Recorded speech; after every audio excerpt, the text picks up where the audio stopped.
Հատկանշականն այն է, որ 25 թվականին աշխատավարձերի եւ վարձու աշխատողների աճը գրանցվել տնտեսության գրեթե բոլոր ոլորտներում։ 2025 թվականին միջին ամսական աշխատավարձն աճել է 5.6%-ով, կազմելով 303.140 դրամ, իսկ վարձու աշխատողների թվաքանակը 4.6%-ով, կազմելով 795.212 մարդ։ Աշխատավարձի աճին հիմնականում նպաստել են առևտրի, կրթության, մշակող արդյունաբերության ոլորտներում աշխատավարձերի աճերը։ Աշխատավարձի բարձր աճեր են գրանցել նաև գյուղատնտեսության վարչական ծառայությունների փոխադրումների ոլորտում։ Գործազրկությունը նվազել է 0.6%-ային կետով, կազմելով 12.8%։ 2021 թվականի համեմատությամբ միջին ամսական անվանական աշխատավարձը աճել է 48.6%-ով, վարձու աշխատողները 22.4%-ով, իսկ գործազրկության մակարդակը նվազել է 2.7%-ային կետով։ Կարևոր է ընդգծել, որ 21 թվականի համեմատ սպառողական գները աճել են շատ ավելի համեստ տեմպով 14.8%-ով, ինչը նշանակում է, որ իրական արտահայտությամբ միջին աշխատավարձը աճել է շուրջ 30%-ով։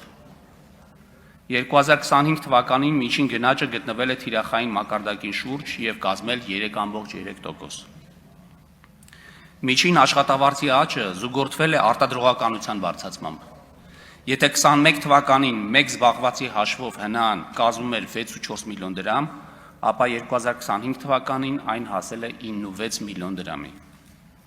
Տնտեսական այս դրական զարգացումներն արտացոլվել են նաև աղքատության ցուցանիշում։ Մասնավորապես 2024 թվականին գրանցվել է վերջինիս 2%-ային կետով նվազում։ Զուգահեռաբար ուղեկցվելով նաև եկամուտների անհավասարության աստիճանական մեղմացմամբ։ Ծայրահեղ աղքատությունը նվազել է 0.5%-ային կետով։ 2021 թվականի համեմատ աղքատության մակարդակը նվազել է 4.8%-ային կետով, իսկ ծայրահեղ աղքատությունը 0.9%-ային կետով։ Ըստ այդմ ընթացիկ դրական զարգացումները հնարավորություն են տալիս ենթադրել, որ աղքատության, անհավասարության նվազման միտումները կկրեն շարունակական բնույթ, իսկ մեր իրականացած քաղաքականությունները, այդ թվում առողջության համընդհանուր ապահովագրությունը, կենսաթոշակների բարձրացումը, մարդկային կապիտալի զարգացմանը եւ տնտեսական ենթակառուցվածքների բարելավման ուղղված միջոցառումները ոչ միայն դրական նպաստ կբերեն անհավասարության հաղթահարման գործընթացին, այլ նաեւ կբարձրացնեն հասարակության ընդհանուր բարեկեցությունը։